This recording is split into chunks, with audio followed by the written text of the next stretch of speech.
Recently, I won an auction for a flood-damaged Corvette. It's a 2017 Stingray with a Z51 package and 460 horsepower. It's a freaking sweet car. Problem is, it was involved in a hurricane and had water over top of the hood, and it hasn't run in over 2 years. In the last 2 videos, we found out the history of this Corvette, which is absolutely insane. After the flood, it was purchased by a company that specializes in flooded salvage vehicles, but they abandoned the project 2 years ago and have been trying to sell it at auction since. Now it's time to dig in and see what kind of damage this hurricane caused and why the salvage company abandoned this project. Let's get started by opening the hood, which has been stuck shut since I bought the car. My dad came up with a good idea using these trim pieces. So we're gonna try to wedge the hood apart, because what's happening is the front of this hood is butting up against the front fender, and we can't take the front fender off because the bolts are underneath. So this might get it off no problem. I wonder if I pull this way.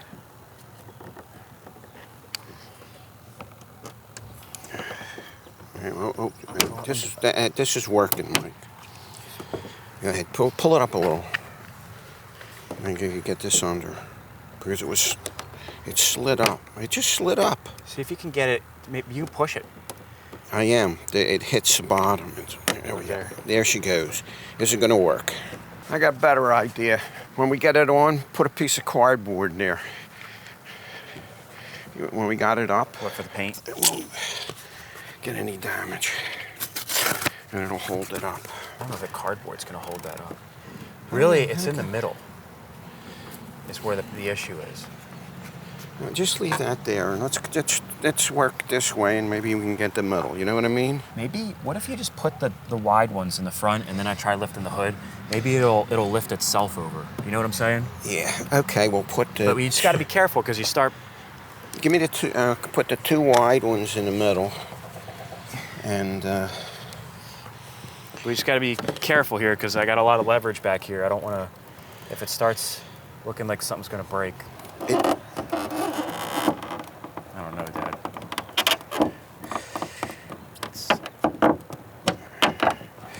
It's pushing the hood sideways. There we go. We got it. Keep that. I don't want this digging into the hood here. Okay, let's put Slide these in. Yeah, that's perfect. Yeah. There we go. There's a gap. There's a gap. Oh, okay. I didn't know if it was gonna drag on there. Oh, we got it, man.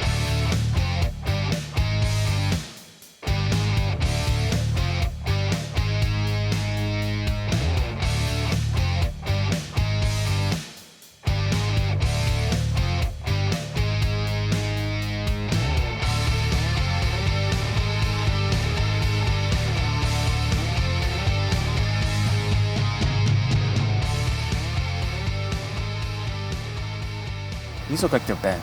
This one does anyways. Well, they both look like they're bent. They're both bent. Well, that's good. Maybe the hood, all this stuff looks like it's aligned, so maybe the hood, I don't know. Plugs aren't that hard to get to, so we'll be able to pull those and get the bore scope in there, at least on this side. Well, good luck on this side. See this? Yeah. Fuel on this, or whatever, this is all loose. Bolts are removed. So they definitely, somebody was in here for sure. First thing we got to do is get this hood so you can put it up and down. All right, so this is big progress. We've got the hood open, finally. This has been here for a while. And we noticed some stuff like up under here. Here, Pop, watch out. All this stuff is loose. This line was already disconnected. This looks like it was disconnected. So definitely, no doubt, someone was in here trying to work on this stuff. Are you gonna try to get this fuse box out of the way so we can get to the spark plugs? Yeah, I think we can do that. So on this side, it's not nearly as bad. I think we can get to all these spark plug, I don't know if you guys can see, it's kind of sunny. In here, we want to get a bore scope in there and have a look inside the cylinders, hoping that the company that had this before drained those, or that just nothing got in there. But I don't know, man. The water was over this duct, it looked like. So it looks like the water was in the fuse box. Oh, that's not good. Look in this, because there's mud in there. Well, Dried mud. It's kind of hard to tell. That could be pollen. Fuse boxes get dirty, you know what I mean? I'm looking at the cover. Well, yeah. Well, whatever it is, it'll be dried out, so there shouldn't be any shorts from water. Because it's been here for a long time. I'm wondering if they pulled all this stuff out and dried it. Obviously, you know, that reservoir is loose and everything, so. Yeah, this whole box got to come out in order to get to the spark plugs. Over here, this was off too. The bolt's gone for the ground. Oh, yeah. And this box comes up, but I think you got to take this ground off first. I'd say no doubt they had that fuse box out before. Yeah, absolutely. It looks like there's a big waterproof connector over here. Yeah, but that's not on this, is it? I don't know. No. Yeah, it looks like it's separate. There's something holding this. And there it goes. Okay. You got it. That's like a big plug. You can see all these. There we go. Okay. There we go. There definitely was water up here. There's no, this is okay though, I think. Yeah. We'll clean this off. I'll clean this off. Yeah. I'll blow air and clean it out. And I'll pull each one of these and clean it. Yeah, that doesn't look too bad though. Like I don't see corrosion or anything like that. It's just dirty. So what I'm going to do is take this, blow the air out, and take each one of these one at a time and clean each fuse and put it back in place. Let's take a picture of that so we know where everything goes. Yeah. It's well, I was possible going to do one at a time. I wouldn't put it back. I wouldn't be surprised if there's some fuses missing from that too. While I'm doing this, Mike's going to try and figure out how to take that clip off.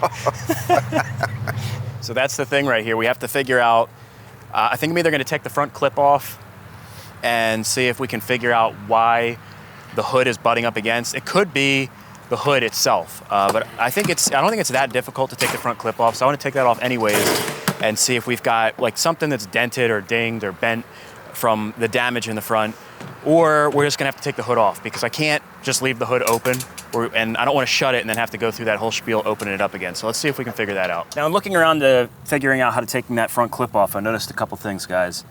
This whole front fender, I don't know if you guys can see that, is loose. And you can see there are fasteners that are missing.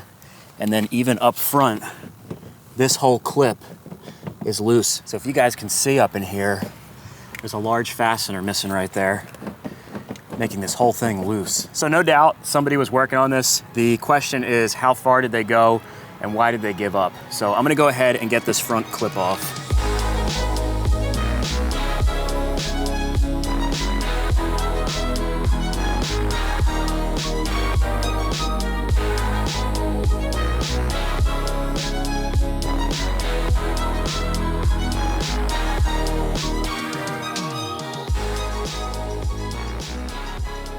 Most of these bolts don't really look like they've been taken off, but I'm not sure. Usually you can see like little wear marks around bolts and stuff. You can tell if they've been removed. I think I have it to where I can get it off now. The only thing is there's these cameras in the front, so I imagine that there's wires.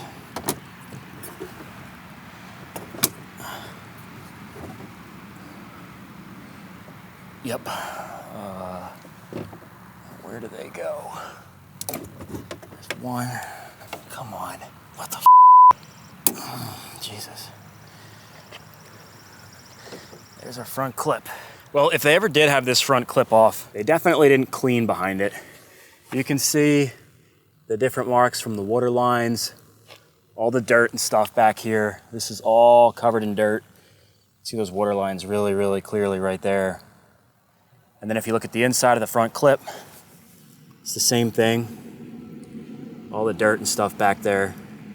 But as far as I could see, all of this stuff appears to be really straight. I don't see any like damage to where it looks like the whole front is pushed up. The only thing I did notice is that these tabs are twisted, it looks like. I don't think they're supposed to be like that. So maybe that has something to do with the way that the hood sits. So I'm thinking that maybe this is more of a hood issue than it is the body, which is actually better. Both sides, you can see this one's twisted too. Now, maybe it's supposed to be like that. I just don't think it is. You can see the angle at which those posts go in the shocks.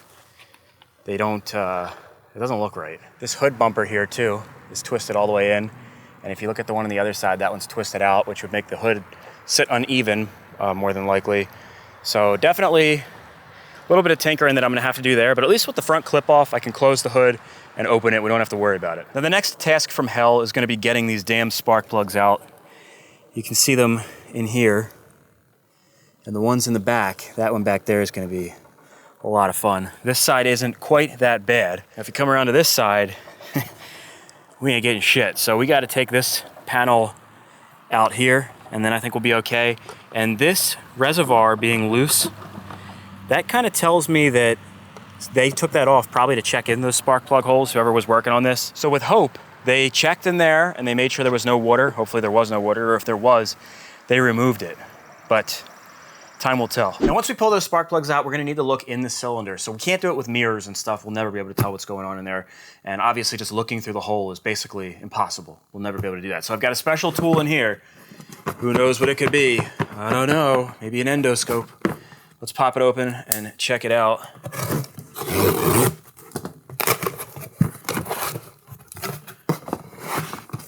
Oh, what do you know? An endoscope. So check it out, man. It's the DXZ-TAZ. Name brand.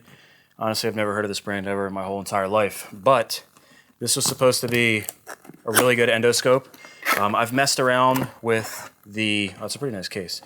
I've messed around with the ones that hook up to your phone and stuff, but I feel like I do this frequently enough with the quads and stuff that it was time to get a nice one. And what's cool about this one is apparently it will record as well. So as far as showing you guys what's going on, that'll be really easy. So you don't have to hook it up to like a smartphone or anything like that. It's got a dedicated screen. And then we've got this, ooh, this is pretty long. It's like a semi-rigid camera. So you can see you can kind of bend it and position it and it'll stay for the most part, which is pretty nice. And supposedly the end of this is articulating. So let me pop this together, and it's probably got like batteries or something we got to put in here. And I'll show you guys how it works. I got to figure it out myself first though. Got a little accessory bag here. Looks like some alcohol cleaning wipes for the screen, a wipe, charging cord, some connections for attachments for the tip of the camera. There's like little hooks and stuff. So if you're in a little area with the camera trying to hook something, you can actually use this to get whatever it is that's, you know, stuck in your cylinder or whatever the case may be. Give you guys a look at the screen here. It's not as big as a phone. It's by comparison. Here's my phone right here. This is just a regular S23. It's still a nice size though. It's more than what you need, I think, anyways. There's a little memory card on the bottom here. It looks like. Pop that out of there. It came with the memory card. God only knows what that brand is, but what the hell, we'll give it a shot. And I think it looks like we're gonna have to charge this thing. So let me get this thing on the charger, put it together, and take a closer look at it. I plugged that damn thing in and it was pretty much completely dead. So we're gonna leave that thing on the charger, and in the meantime, I'm gonna go ahead and see if I can get these plugs removed. Crossing my fingers, man. Hopefully this isn't too much of a nightmare.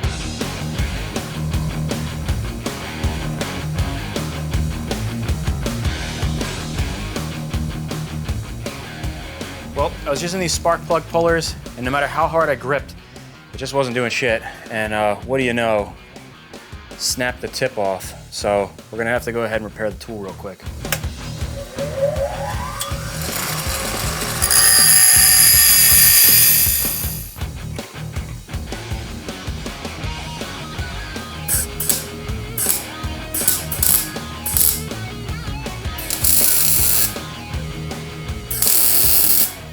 All right, that should be good to go now. And I've even got the rubberized dip to redo the tip of these, but I don't feel like waiting for this stuff to dry right now. So for now, I'm just gonna tape that up and we should be able to get the job done. All right, well, our boots came off pretty easy on this side. Let's take this first plug out, see what it looks like.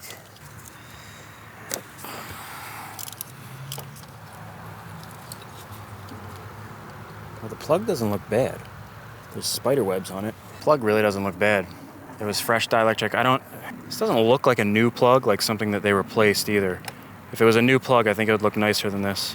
It's promising. We gotta check all these though, because it's possible that some of them the valves are open and some of them the valves are closed. So water might have got into some of these cylinders and not the other ones. Ah, shit. Dropped the plug. Well, this one doesn't look bad either. Well, that looks dry. Another one.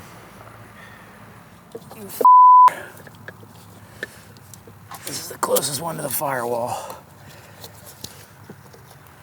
Oh, broke it free. We got it.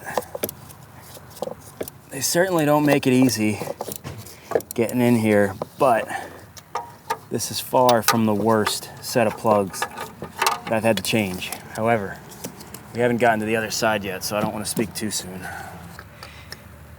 Come on, you dielectric grease, man. Gotcha, bitch. Well, this one looks good too. If all 4 cylinders on one side are good, chances are the other side are good too, because I'm sure that one of these cylinders has an open intake or exhaust valve. The intake would be the one I'd be afraid would have let water in. So definitely looking promising. With the driver's side complete, I hopped around to the passenger side, which is definitely a little bit more challenging. However, once you have the fuse panel out of the way and you have that brake reservoir out of the way, or at least loose, these ones really aren't that hard to get. So here are all the plugs for the Corvette.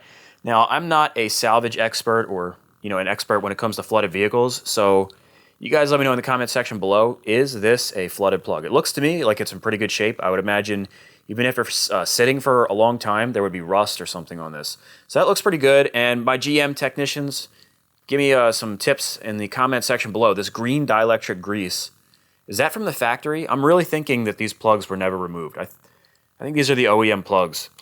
So it's possible that whatever company, you know, did this stuff didn't actually take these out. Now you may notice, you can probably pick it out from the bunch. There's one of them here that does not look like the others, and it's this one right here. Oh man, there's rust in there. So, this is the only one. Hoping that it's not too bad, but that's definitely a sign that something was different in this cylinder. Maybe water got in there, but at least the other 7 are good, so we could just have like a V7 Corvette. We'll be good to go. My dad also cleaned up the fuse box. Looks pretty damn good. He checked all the fuses. He said that they're all intact. None of them were blown or anything. You can see the tray that sits underneath.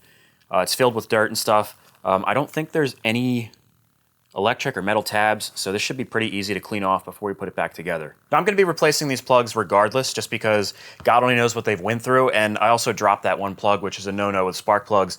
It's kind of a pain in the ass getting these out, so I might as well put new ones in there. But anyways, we've got a fresh charged battery on our endoscope, and dude, check this out. This is really cool. It really does have an articulating tip, dude. It's kind of creepy, dude. This is like some ET shit right here.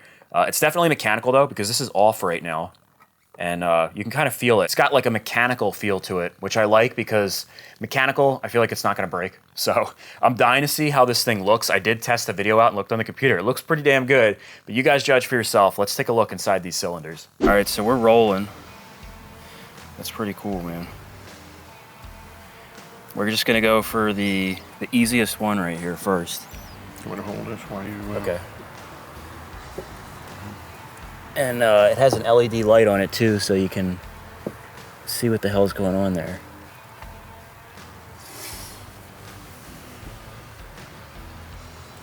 We might need like an umbrella or something. It's so sunny out, can't really see. It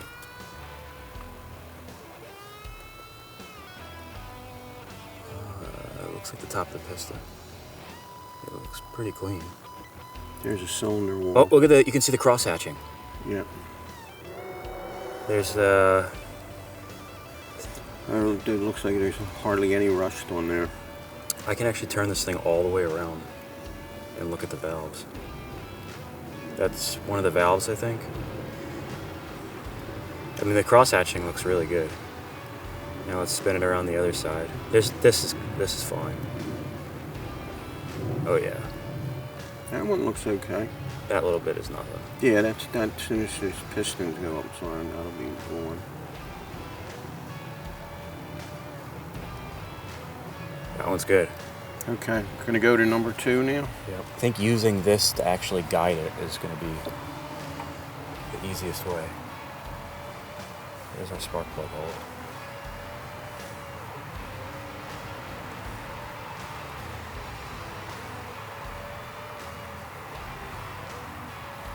Oh, that looks good. See the That cross? one looks real good. Yep. Melanie. Having this thing that moves around really makes it easy. The That's- top of that piston looks really good. Yeah. That one looks good.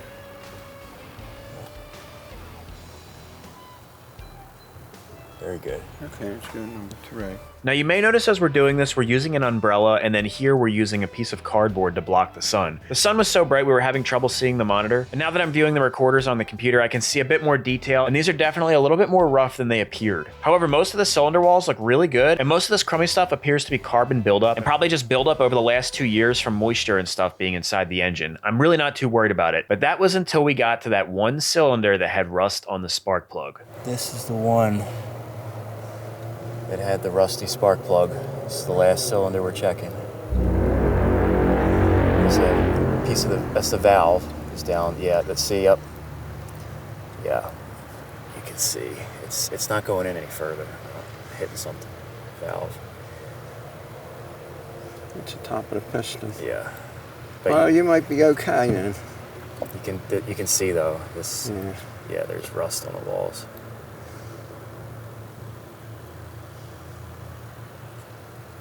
I wonder if the rings are seized. Probably Well, we're let gonna it put sit in oil. on there or Yeah. whatever and leave it set. You can see this, yeah. It's crazy, but the difference, you can see. I mean, I think it'll still run.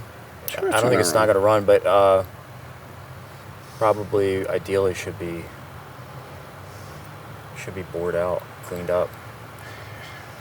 The top of the piston doesn't look too bad. The rings, I'm sure that we put oil in that though. It'll definitely run. Yeah, that's okay. So one bad cylinder out of the whole bunch. That's not that bad. I think they'd put that in there, run it. It'll be just fine. What a good tool. Oh man, looking at this stuff on the clarity of my computer screen, and we have definitely got some carnage in that cylinder, but I think it's gonna be all right. Remember, the first goal is to get this Corvette running. Making it perfect is something that we can do down the road, but right now, let's just see if we can get this thing to be alive. So I think we're in good shape here, guys. There's two things here. One, I think it's awesome. We've got 7 good cylinders. The other cylinder, realistically, I think it's fine. I don't have that much experience in automotive rebuilding and stuff, but as far as small engines go and just engines in general, I've got a ton of experience. I've seen cylinders in way worse shape than that running absolutely fine. It might not be perfect, it might be a couple ponies less, but I think it's one of those deals where once we break the cylinder free, if it even is seized, it'll probably be something that we don't even notice. Hopefully it doesn't smoke or anything like that. My plan is to put some oil in all of the cylinders and let that soak, and then we'll spin the engine over, make sure it rolls over free and everything. There's one other thing though. If water got into that one cylinder, that means that for sure water got into our intake. Now, since it seems that we got water in our intake, that means our air filter is probably gonna be a mess. So let's go ahead and pop that off. I'm gonna take this duct off. I don't think you have to do that, but it'll be nice to get it out of the way anyways. I think most of this stuff is going to be coming apart at some point before we get this thing, all finished up anyways.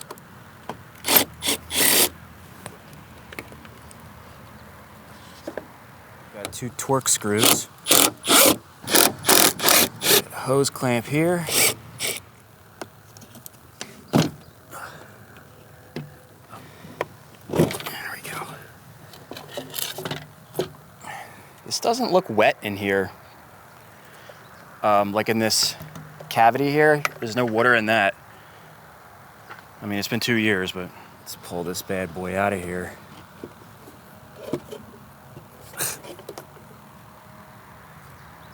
I don't know, man.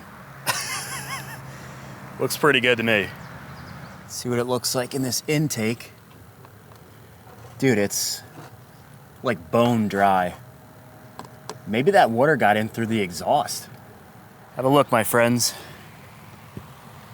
I mean, that looks really clean.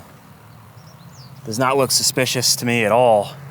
So, I mean, you've got the intake, the exhaust, and then the spark plug hole is really the only way that you could get water in there, unless like the engine was submerged so deeply from the bottom and it got past the piston rings. But I highly, highly, highly doubt that, especially being that it's only one cylinder that's in this condition. So I guess that's a good thing.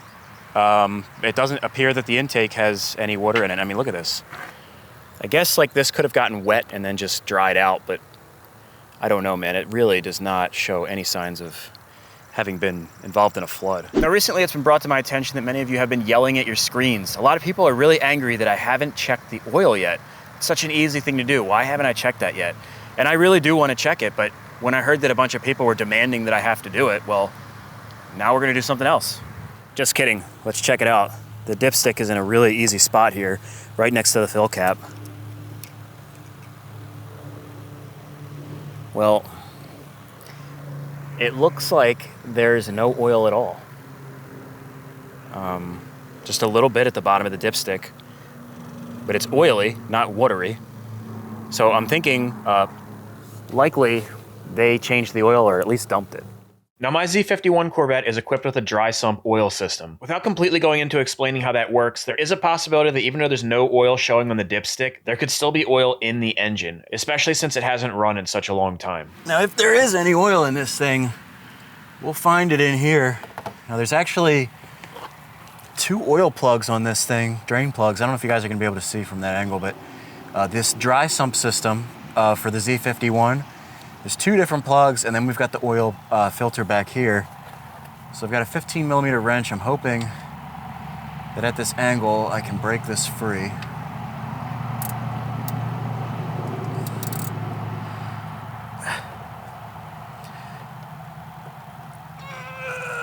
God damn. Damn it. Oh, man. That's pretty damn tight. Let's see if we can loosen this one up. It's got a little bit better angle. Oh man, that's super tight. Damn it. Jeez. About to put an impact driver on this damn thing. You know, I'm sure if I wasn't sandwiched under the car, this would be a lot easier too. I'm going by the faith of the dipstick that this thing isn't totally filled with oil, because I think our pan here is good for about 4 quarts, but I really want to use this white bowl because I want to see what's in the oil. And my other, oh gosh, I see it's creamy. There's water. Well, they definitely didn't drain the oil. Whew. Not much. There was like a little bit of creaminess in there.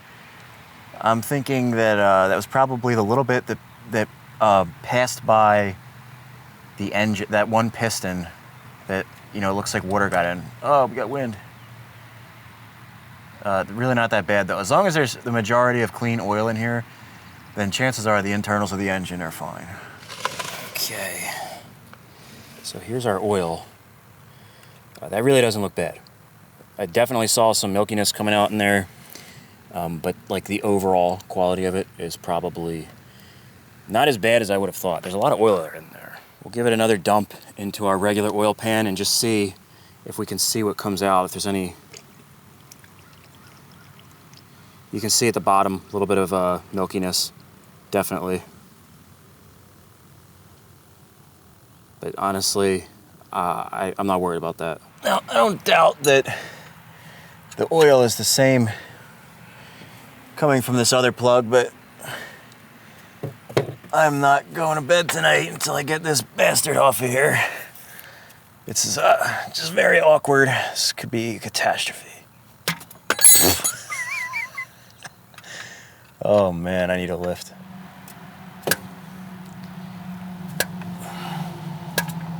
I think we got it. There we go. Bastard. At least I don't have to worry about this engine oil being hot.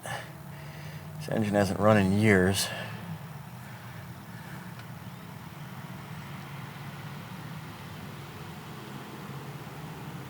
Oh no. Oh. Please tell me there's not much. Oh, jeez. Oh, that is really bad. That is really bad. And that bowl is about to be full. That is not good at all. There's the oil.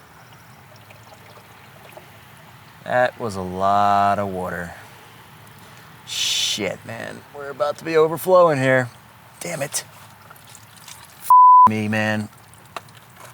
Oh, what a mess.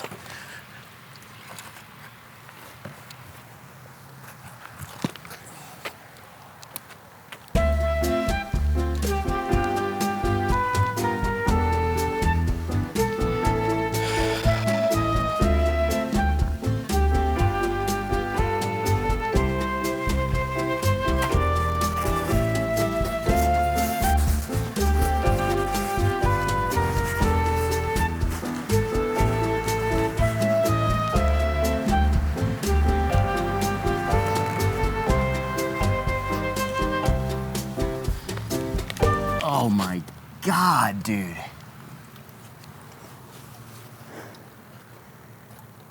This is unbelievable.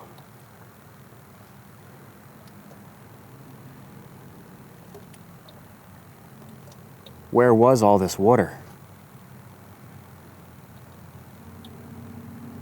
Even my regular oil pan would have been overflowed by now. This is...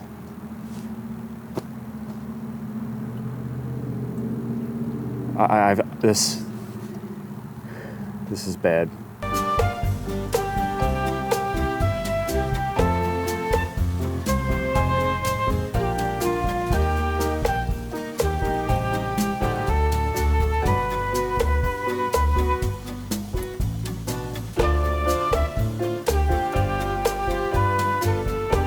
Wow.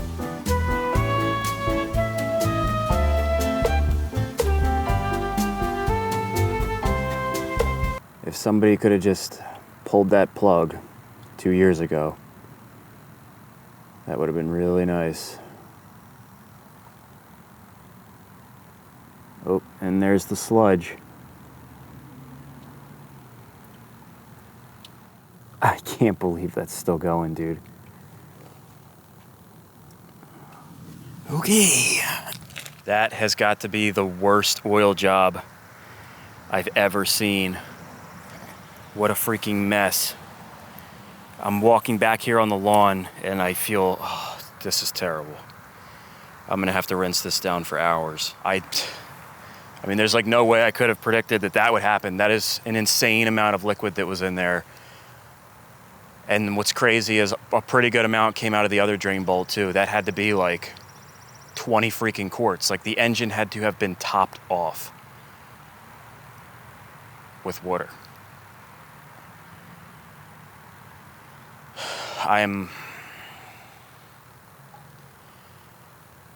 We have to fix it. It's slippery. What a freaking mess. Well, after about a gallon of degreaser and God only knows how much water, I got most of the mess cleaned up. I'm just hoping that the EPA doesn't come after me for this one. Remember that theory I had about the entire engine filling with water and then going up underneath the piston rings? That's actually starting to sound pretty feasible now. I spent about 30 minutes thoroughly degreasing and rinsing the driveway, and hopefully that'll be enough to save the grass there. But if you can believe it, it's actually still dripping into our drain pan there. I feel better in some way that at least the fluid has been evacuated. We got the water out of there. But definitely, I'm still in a bit of shock, especially because a salvage company had this and they tore the interior apart and they never thought to drain the oil. The only thing I can think is that because it's a dry sump system, that maybe they just didn't know how to check the oil, so they saw the dipstick and they thought there was no oil in it, but you would still think such a basic thing to drain the oil. I can't believe that it's just been sitting in there. And really, it wouldn't scare me so much if this happened recently, but it's been in there for 2 years. I just don't know. Will this Corvette ever run again? You best damn believe we will get this thing running again. but definitely help. Any technicians or people with experience with flood damaged vehicles, and you know, if it was a four-wheeler, I wouldn't even blink an eye. You know, there's probably a lot of new people watching this channel because I don't typically do cars, but I do full restorations and stuff, and something like this really wouldn't, you know, make me worry at all. But for a car, this is a bit different. I'm thinking like the bottom end is going to have to be rebuilt or something. It's been sitting in that water. So you guys let me know in the comment section below if anybody has any help to offer here in terms of information and what route to go. I am all ears, man. So definitely, if you enjoyed this video, just give it a thumbs up. I need it, man. We need these videos to go viral so I can make back some of this, you know, $22,000 set of wheels and tires that I bought. I'm gonna need it.